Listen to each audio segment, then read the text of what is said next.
All right.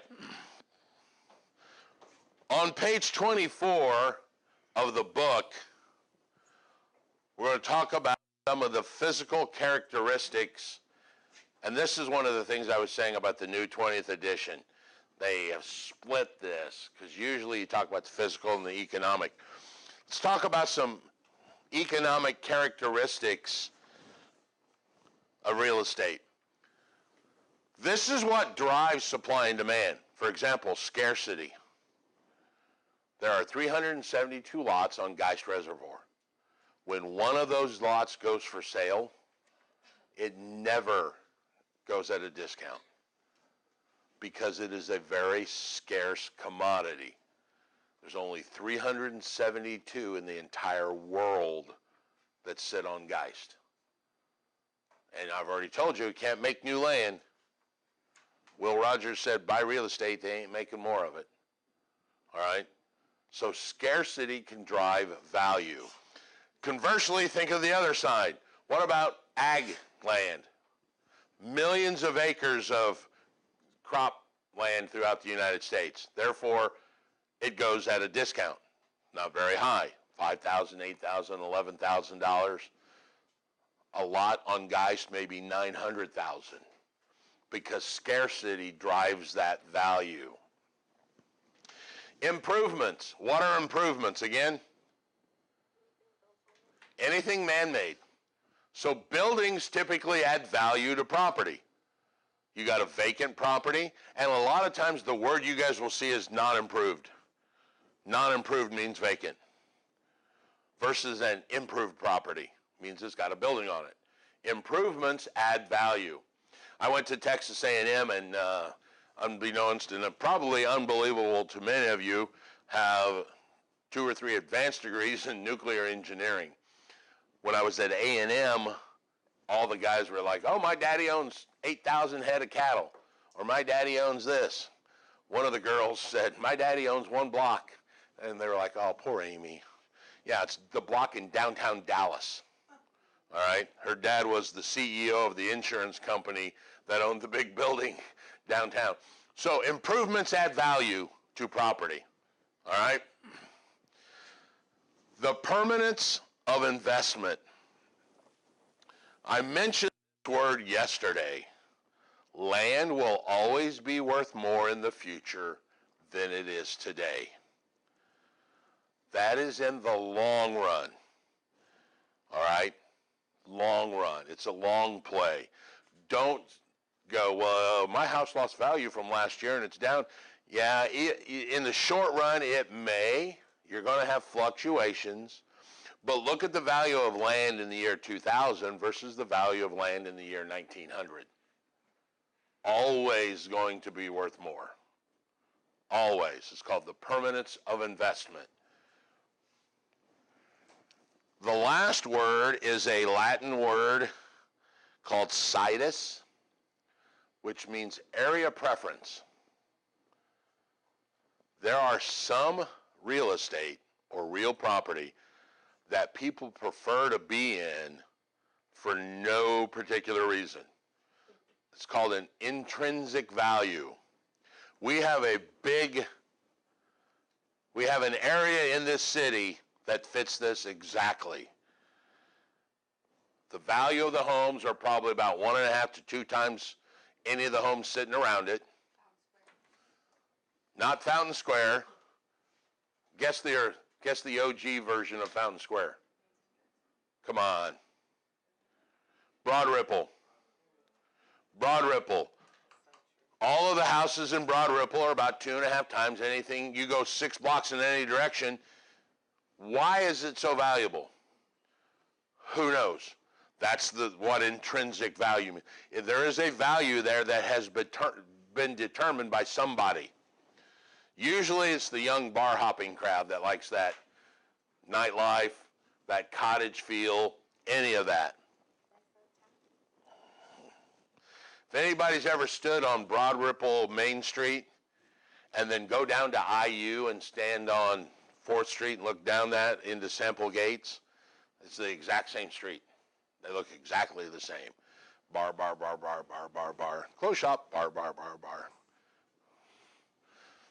So Broad Ripple has an area preference to it.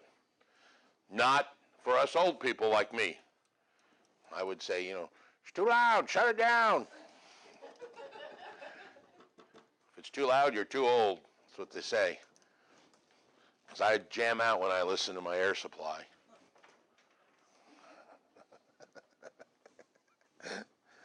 All right. Let's see if we can do this. Where are we going? Real property versus personal property. All right. In this class, we have talked about real property. It's the land, the improvements, and the rights. Everything else we're going to deal with is called personal property from here on out. We're not going to deal with intellectual property like Windows or apps. We're just going to deal with real and personal. Personal property you will often see called chattel. Very common term in the commercial real estate world. Chattel would be any of the personal property that might be associated with that commercial building, like the sign, the big trash dumpster. Those are some good examples. Chattel would be personal property. Chairs, desks. There's a thing on the book there called manufactured homes. Once again, who cares? We're not going to deal with it. It's not in the book, or it's in the book, not on the test, don't worry.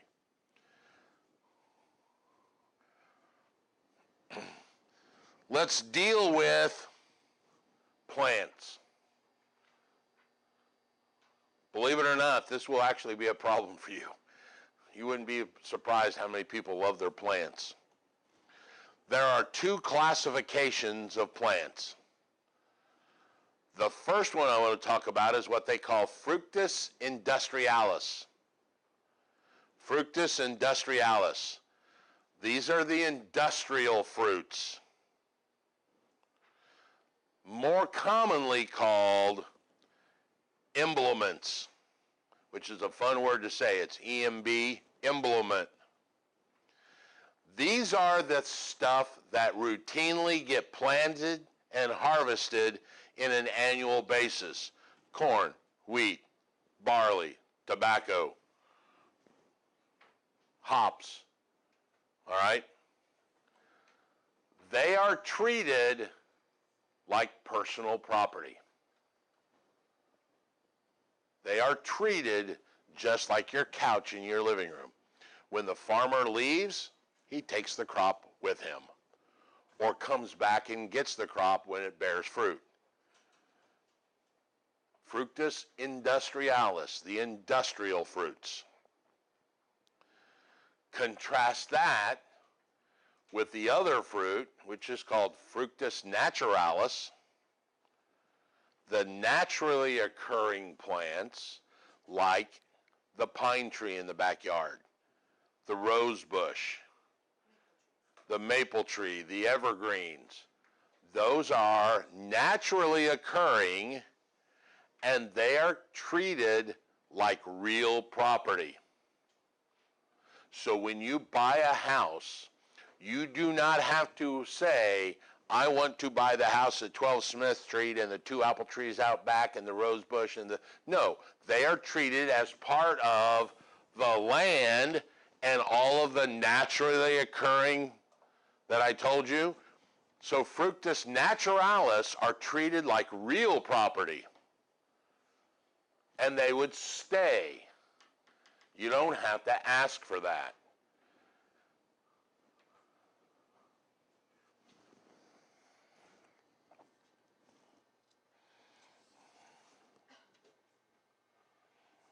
Fructus industrialis are emblements. They're treated like real property.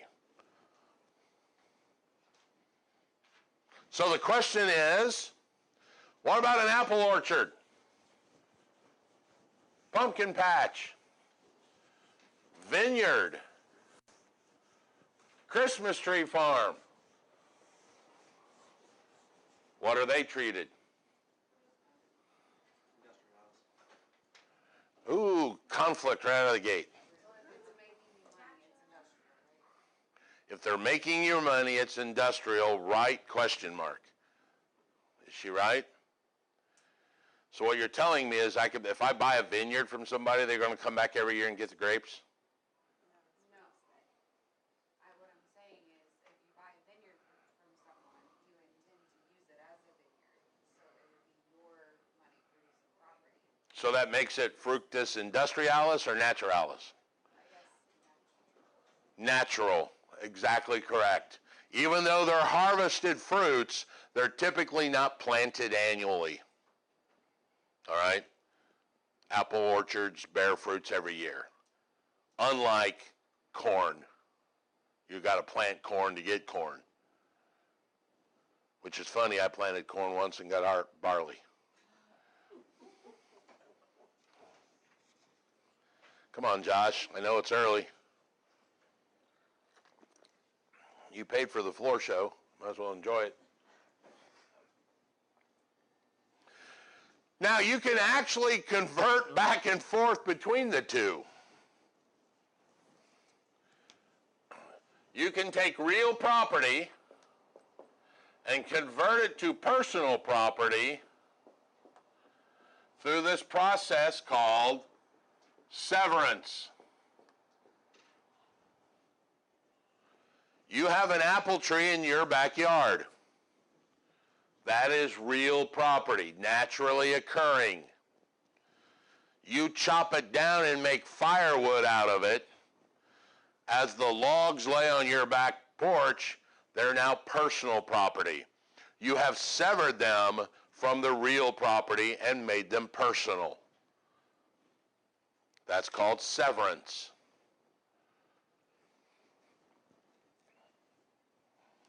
That is called severance.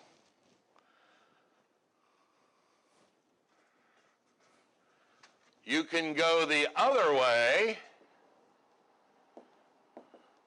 and take personal property and make it real through annexation. You guys ever heard about a city that wants to annex another city? Fishers and Carmel, all kinds of stuff.